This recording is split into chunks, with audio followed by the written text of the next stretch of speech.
What are the challenges of guarding somebody like Zach Edey when he controls so much space?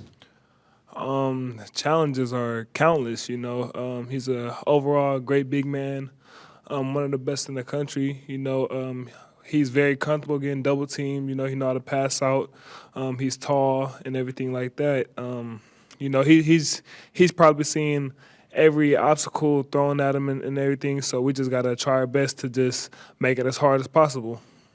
Like in practice, how do you try to emulate that or try to simulate that? And is there a way to do that in a practice? We just got to try our best to emulate it. He's 7'4". We got a couple 7-footers on our team, but 7'4", it's hard to imitate that, especially somebody like him that's good and experienced with what they do. So we just try to give each other the best look as possible. That's all we could just hope for, and then just prepare as best as we can.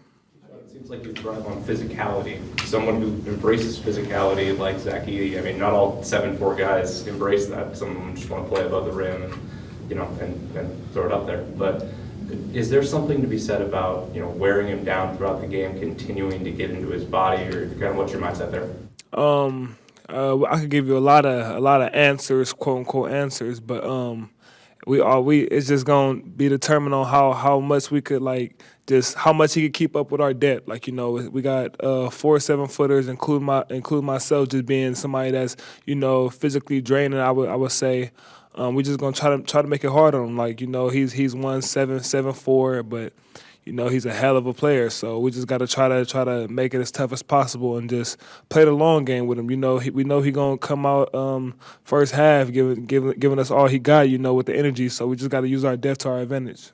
How do you approach a matchup like this, particularly the way they've been able to draw fouls and Edey get guys in foul troubles? And granted, you have a lot of fouls to give, but they seem to get everybody in foul trouble. Same way it works for him, it works for us, vice versa. We're good at getting people in foul trouble as well. So we probably just gonna try to do the same thing right back at him. And on the other end with him, we just gonna try to play physical but play smart. We got to be smart. He's probably top 10 in the country with drawing fouls and everything like that. And overall as a team, they win games at the free throw line. So we just got to play protect our hips, protect our hands, and everything like that. Has that been a thing in your game, particularly as aggressive as you play, that you've had to kind of adjust to make sure you're not in foul trouble? Because it seems like you've been able to.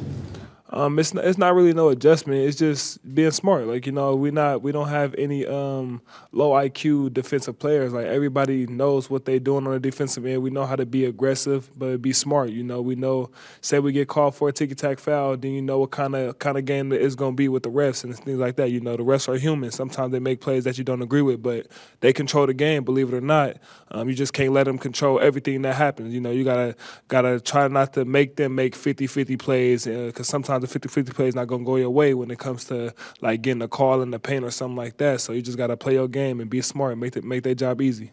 Keshad, we've seen you take a lot of three-point shots this year. How are you feeling about that shot and why you felt that was an important piece to add to your game?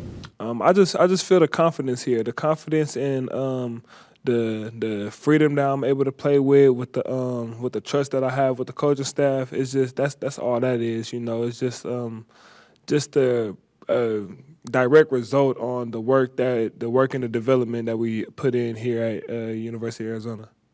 Your run at SDSU last year isn't simplified down into one night against UConn in April. Similarly, Arizona's year last year and Purdue's year last year isn't boiled down to one first-round loss. But there will be national people this week that try to boil it down to that and boil this matchup down to that. What's your perspective on that and just kind of the journey throughout the season and not being defined by one game? I would first of all I would just say just thank God. I thank God that we're able to get in those positions and get in those conversations. But we just gotta not worry about that long run in March.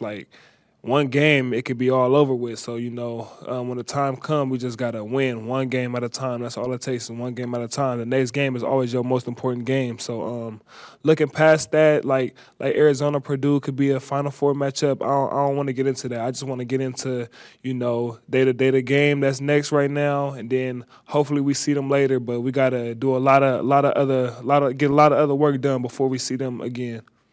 In general, about this segment of weeks where you've had a lot of time to practice and get through your academics, et cetera, do you guys, is it, now you're at a point where you got a lot of big games coming up. I mean, how's the week, the past couple of weeks been, and where do you guys feel you're at? Thank God again that we're done with school. Like finals ending up. We know that's draining mentally, having to go to class physically, and then still get to weights and everything like that. So now that that's out the way, kind of we could really lock in on basketball for the next few weeks, for the next month or so.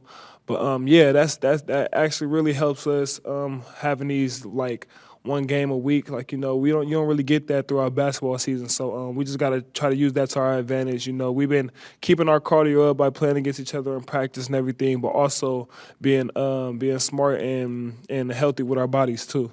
More questions? Keshad, Tommy's system is kind of known nationally as an offensive system, offensive-driven team, but you guys have top defensive numbers in the country. How personal do you guys take that side of the ball, the defensive side of the ball? I feel like Tommy Lloyd as a head coach, like he don't get the credit that he needs to on a defensive end too. It's like a lot of that's individually, like him recruiting us and stuff like that, but he's locked in at the details more than we are. Like, he teach us stuff on the defensive end too.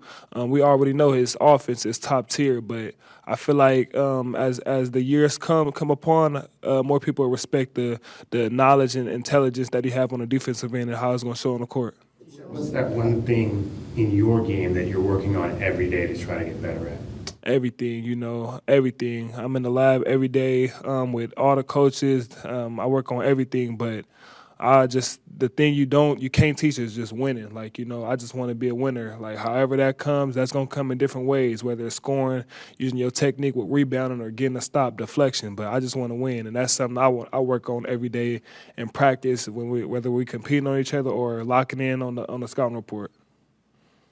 With all the history and culture you guys have been talking about with this program, I was just curious if Indianapolis or Purdue came up this week as far as what's happened in the past with this program. You guys talked about that at all?